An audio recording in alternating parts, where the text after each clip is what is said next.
அதிகாரம் 37வது வசனம்.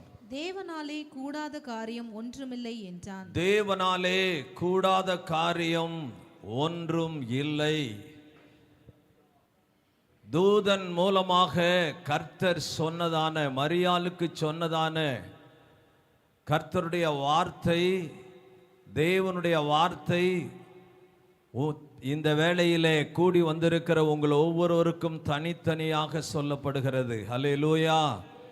கலங்கி கொண்டிருந்த, பயந்து கொண்டிருந்த, குழம்பிக் கொண்டிருந்த, கேட்ட வார்த்தையினாலே, வாக்கியங்களினாலே குழம்பி கலங்கி பயந்து கொண்டிருந்த மரியாளுக்கு சொல்லப்பட்டது போல இந்த கடைசி மாதம், கிறிஸ்மஸ் மாதத்தினுடைய முதல் நாளிலே கர்த்தருடைய ஆவியானவர் வாக்குத்தத்தமாக உங்களுக்கு சொல்லுகிறார், நீங்கள் ஆராதிக்கிற, நீங்கள் நம்பி இருக்கிற உங்கள் தேவனாலே கூடாத காரியம் ஒன்றுமே இல்லை.